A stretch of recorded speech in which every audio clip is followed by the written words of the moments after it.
ચાલ લગાવ દીકરા.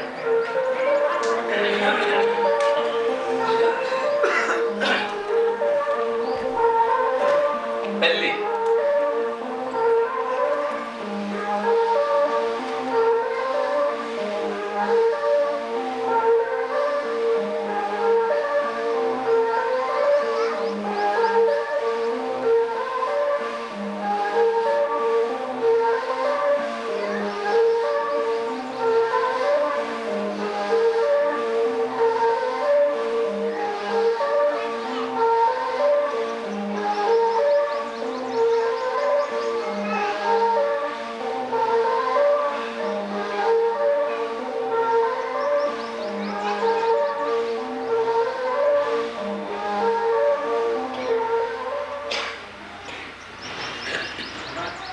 જેને હાઈ બ્લડ પ્રેશર હોય,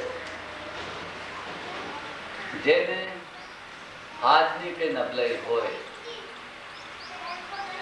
એને 36 પર નહીં કરાવતા, એને 12 પર જ કરાવતા.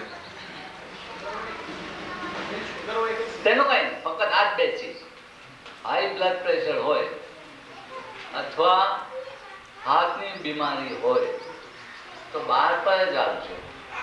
પછી 2-4 મહિના એક 18 પર લાવજો. 18 નું મ્યુઝિક છે. 18 નું છે કે વગાડી લો નથી.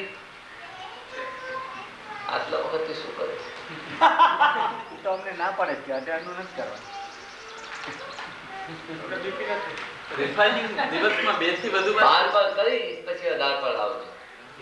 18 પર થાય પછી 36 પર આવજો. પહેલેથી 36 પર નહીં કરાવતો. પહેલે દરેકને પૂછજો, ભાઈ બ્લડ પ્રેશર કેમ છે અને તારું હાથનું કેમ છે, ક્લિયર હોય 36 પર બે. એટલું જરા કાળજી કરજો. તમને બી કરવું હોય તો આપણું ચેકિંગ કરી લેજો અને પછી 36 પર રહેજો. નહીં તો 12 પર જ રહેજો, પછી 18 પર આવજો ને પછી 36 પર. બોલો. રિફાઇનિંગ દિવસમાં 2 થી વધુ વખત થાય તો? હા બેટા થાય. ખાંડ નાખે એટલું ગળ્યું, પણ બહુ ગળ્યું થાય તો ડાયાબિટીસ. સવારે રિફાઇનિંગ તો કરે. કોઈ બી ટાઈમે એક વખત કર. હું તો તારી પાસે માંગી રહ્યો છું, કોઈ બી ટાઈમે એક વખત. 24 કલાકમાં 7 જ મિનિટ મેં માંગી છે. સમજી ગયા? 6 મહિના પછી ખેતી છે, ખાંડ નાખે એટલું ગળ્યું થાય, પણ બહુ ગળ્યું પછી ડાયાબિટીસ બી થાય. આપણને ડાયાબિટીસ પર નથી ઉતરી. 7 મિનિટ 6 મહિના ને 7 મિનિટ એટલે ચોક્કસ ફાયદો થવાનો જ છે. એમાં બે વાત. હા, પછી એમાં તો ફોર્મ્યુલા ના વાપરે 7 - 1 = 0 નો, તો પછી ના ચાલે. 7 - 1 = 0 એટલું નથી. આ તો ફોર્મ્યુલા 7 દિવસ અઠવાડિયાના, એમાં 1 દિવસ ના કીધું એટલે અઠવાડિયું ગયું. તમને ખબર? એક પ્રોફેસર હતો, એ બોટમાં ફરવા ગયા. પેલા બોટમેનને પૂછે, અલ્યા તું કઈ મેથેમેટિક્સ જાણે? કે બાપુ એ તો હું નથી, તારી 5 જિંદગી તો તે ફેંકી દીધી. આગળ ચાલ્યો. પછી હિસ્ટ્રીમાંથી પૂછ્યું, આ ફલાના તું જાણે કે રાજાનો? ના બાપુ નથી. તારી અડધી જિંદગી. વળી આગળ ચાલ્યો, બીજો સવાલ પૂછ્યો, તો તારી કોની જિંદગી ગુમાવી? એટલામાં તોફાન થયો, બોટ ઊંધી થઈ ગઈ. બોટમેન તળીને કિનારે ગયો. ત્યાંથી પૂછે, પ્રોફેસર તુને તરતા આવડે જ કે? તો કે ના, તળી આખી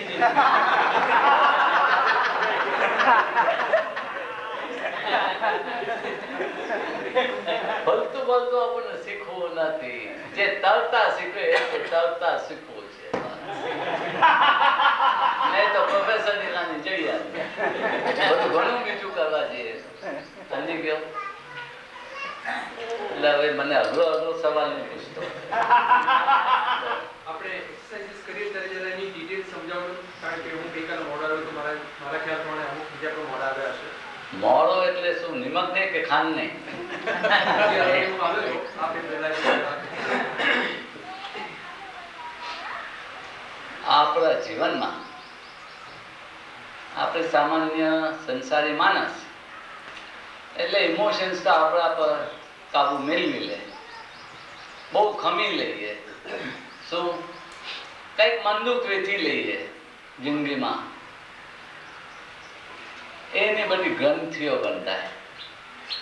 એ ગ્રંથિઓના જે વિસ્તાર છે એ આ એ આ એ આ એ આ એ આ બધાને પાછો આપણે સીધા કરીએ, એ ગ્રંથિ પીગલે. એ હિસાબે આપણે આ રિફાઇનિંગ એક્સરસાઇઝ કરીએ છીએ. સમજી ગયું? એ 6 એક્સરસાઇઝ કરો એટલે આ બધી ગ્રંથિઓ નીકળતી જાય આમમાં. આમ પાછું તમારું સરળ થઈ જાય. 3 સ્ટેપ કરીએ એટલે રિધમ બેસે અને કોન્ફ્લિક્ટ નીકળી જાય, એટલે બ્રેઇન બી ને બોડી બી શાંત થઈ જાય. સમજી ગયા? યોગમાં એક ખૂબી છે. યોગ જ્યારે મેથોડિકલ સરળ થાય છે ત્યારે આપણી આ પલ્સ બોટે પછી બોટે હોય ને નોર્મલ વધારે તે 59 પર આવી જાય. શું? 59. એને યોગિક પલ્સ કહેવામાં આવે છે. અને વેસ્ટની અંદર હિસ્ટ્રી એમ કહે છે કે નેપોલિયનની પલ્સ 59 હતી.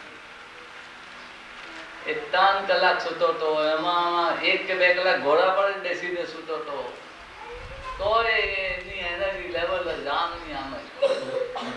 સમજ્યા? એનામાં અદ્ભુત એનર્જી હતી, એનું મગજ અદ્ભુત ક્લિયર હતો. ફક્ત એક જ ભૂલ એને હતી,